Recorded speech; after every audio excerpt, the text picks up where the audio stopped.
ఒక ఎమ్మెల్యే మంచిగా విన్ అవ్వాలన్నా, ఆ ఏరియా ఎంపీ విన్ అవ్వాలన్నా, కార్పొరేట్ లీడర్స్ అనేది చాలా హార్డ్ వర్క్ ఉంటుంది. ఎమ్మెల్యేస్‌తో కంపారిజన్ చేస్తే అంటే కార్పొరేట్ క్యాంపెయినింగ్ కానివ్వచ్చు, లేకపోతే మీటింగ్స్‌కి అటెండ్ అవ్వడం కానివ్వచ్చు, ఆ ఏరియాని సర్వే చేసే విధానం అనుకోవచ్చు.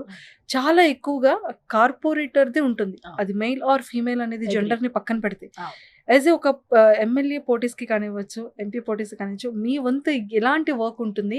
అండ్ యాస్ వుమెన్‌గా మీకు ఇంకా ఎక్కువ స్ట్రెస్ ఉంటుంది. అంటే ఇంట్లో వర్క్ చేసుకొని, మీటింగ్స్‌కి అటెండ్ అవుతూ, ఏరియాస్ నడుస్తూ, ఇంటింటికి వెళ్తూ, క్యాంపెయినింగ్ చేస్తూ, సారీస్ చూసుకుంటూ చాలా వెరీ బిగ్ టాస్క్ అది. సో, ఆ టాస్క్‌ని ఎలా చేసేవాళ్ళు? యాహ్! ఇట్ ఈస్ గుడ్ మా. What you said is right. ఖచ్చితంగా వుమెన్ మల్టీ టాస్కింగ్ అని ఇప్పుడు నేను ఏదైతే చెప్పానో ముందే మగవారు మనకు కొన్ని బిరుదులు ఇస్తారు. మీరు సహనవంతులు, మల్టీ టాస్కర్స్ అది ఇచ్చినప్పుడు ఆటోమేటిక్‌గా మన దగ్గర అది ఉన్నా లేకపోయినా మనం ఆటోమేటిక్‌గా వి విల్ ఫ్లై. ఏమనంటే మనం మల్టీ టాస్కింగ్. సో, వంట చేసి నేనెళ్ళి బయటికెళ్ళి పని చేయొచ్చు. They are making our moulding our mindset. So, we are ready for that అన్నమాట. హ్మ్. సో, మీరన్నట్టు ఏంటంటే రాజకీయాల్లో కార్పొరేటర్ రోల్ అన్నది చాలా ఎందుకంటే బేసిక్ ఎక్కడైతే మొదలవుతుందో గ్రౌండ్ రియాలిటీస్ అన్నీ కూడా ఒక కార్పొరేటర్‌కి తెలియడం జరుగుతుంది. పబ్లిక్‌కి చాలా దగ్గరలో ఉంటారు. ఆ తర్వాత ఎమ్మెల్యే, ఆ తర్వాత ఎంపీ ఉంటారు. మీరన్నది వాస్తవం.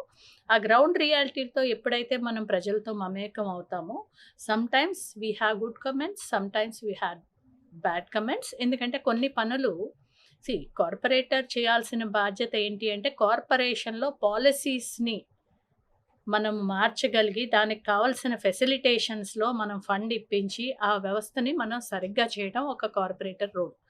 కానీ ఇప్పుడు ఉన్న పరిస్థితులు, రాజకీయ పరిస్థితులు అవనియండి, సమాజంలో ఉన్న పబ్లిక్ గాని ఎక్స్‌పెక్టేషన్ బికేమ్ డిఫరెంట్. ఒక కార్పొరేటర్ రోల్ ఏంటి? ఒక ఎమ్మెల్యే రోల్ ఏంటి? ఒక ఎంపీ రోల్ ఏంటి? They are the administrators to fulfil all the facilitations for the common public where they should be comfort zone because they are paying taxes and they should be comfortable in that area.